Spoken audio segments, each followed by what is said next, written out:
couple of days ago, I was part of a discussion about how someone could stay engaged in the hobby when they're looking to pull back on their spending.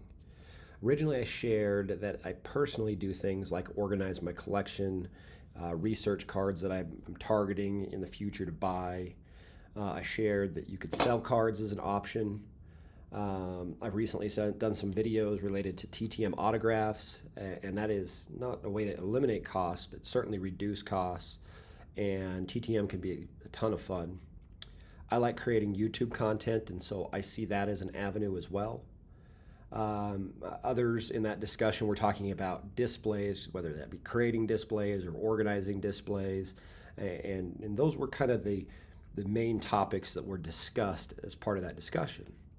One area which I didn't share, which I'm going to today, is I currently have a website and have had a website for a while now that I want to talk about. Now, I understand creating a website, this is a project that may not be for every sports card collector.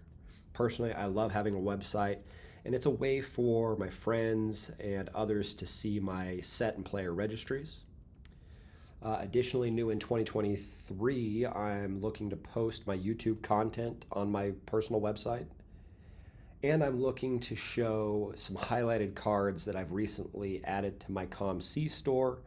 And if I haven't already shared this or you didn't already know, I am looking to sell on COMC as a new aspect of the hobby in 2023. Let's take a look at my set registries. I have both set and player registries that I track. Most of those, not all of them, but most of those are on the website. The set registries include the MLB Post-War Hall of Fame rookie cards, the NBA Top 75 Team Hall of Fame rookie cards, the 1986-1987 Fleer Basketball Hall of Fame rookie cards. For me specifically, I'm trying to acquire all of these in a PSA 8. I actually own all of them in raw format currently. Quarterback Hall of Fame rookie cards. This is a registry that I just kind of kicked off or headed into at the mid part of 2022. And I've spent a lot of time and attention on this registry over the last couple of months. It's been a lot of fun.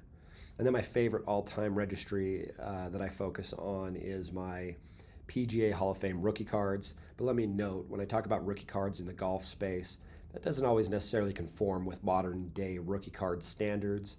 For some folks, they'd say it has to be pack-pulled and widely distributed. But golf cards have been, the distribution of golf cards has been a little bit spotty over the years. So really what I'm looking for is the oldest known copy of a specific player or golfer. I want their oldest known card in existence when I can. Let's go ahead and just launch into one of these registries so you can get an idea of what it looks like.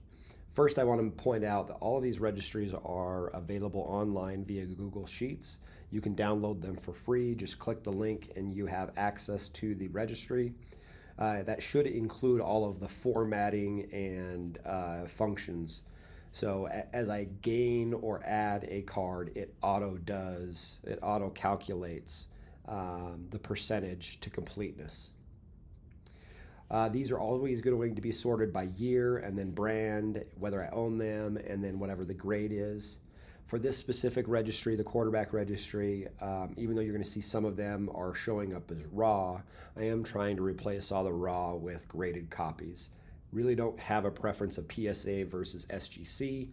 SGC is generally what I kind of focus on. PSA is just more readily available. And so you're going to see more PSA here than you will SGC or CSG. But to date, I'm about 66% in this registry, 66% complete, let me state it that way, in this registry. And you can see that most of my areas of focus moving forward are going to be from the 1965 Joe Namath backwards to the 1948 Sid Luckman and Bobby Lane. If you're interested in seeing some of the player registries, I'm just going to encourage you to come to the website, chasingmajors.com. You can go ahead and look at the player registries. I do add to those weekly. I've got a number of registries that I'm working on the formatting, which I currently am tracking cards towards. So as I get the formatting done, I will add those.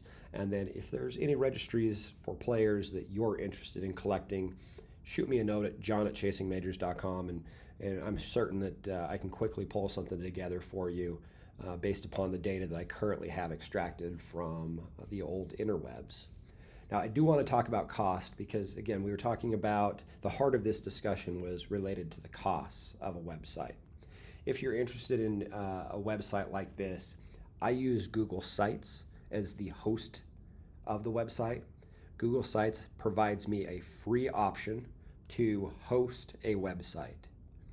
Now, other aspects about Google Sites which make it seamless, because my tracking methods are used via Google Sheets. Google Sites and Google Sheets talk to well with one another, and posting my Google Sheets information on Google Sites literally is as simple as clicking the sheets and it will tell me which of the sheets are available for me to post.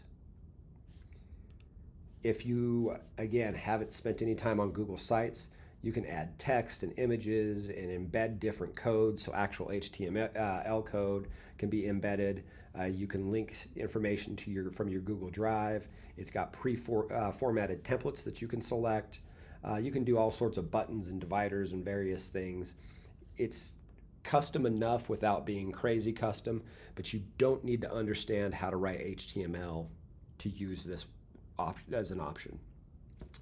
Are there any costs? That's the million-dollar question here, and the answer is, for me, yes, but it's not, that cost doesn't need to be for everybody.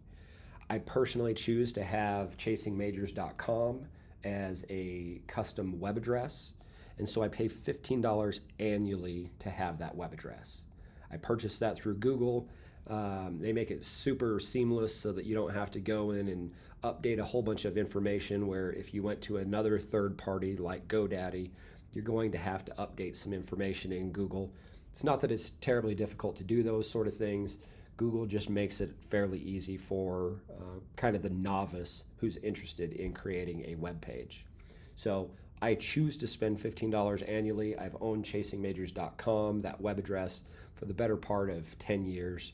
I'll continue to own it well into the future, but that is a cost that I choose to take on, but is absolutely not necessary. They will provide you some sort of a Google Sites sort of web address if you want a non-paid URL, but there is a nicety to have more of a custom URL.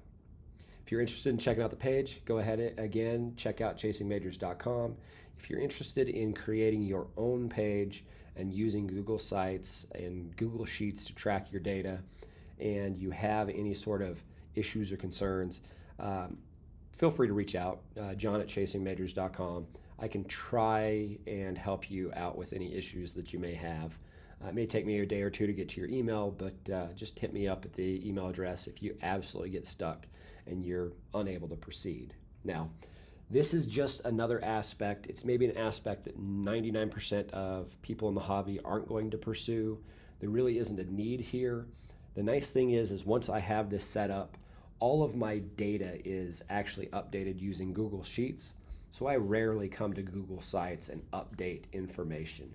Now, if I wanted to make it prettier, I could come in and put in different, headers and titles, and I may put in new logos and various things in the future, but that's all at my own discretion. It can be pretty darn basic, or as basic as you want, or as complex as you want, generally speaking. If you're interested in checking it out, feel free to go over to the website and check out the website. If not, and you enjoyed this content and you found value, please go ahead and click subscribe. As I've mentioned in prior videos, I have a goal of reaching 250 subscribers in 2023. Every subscription helps. I certainly appreciate your guys' time, and we'll check you guys in the next video.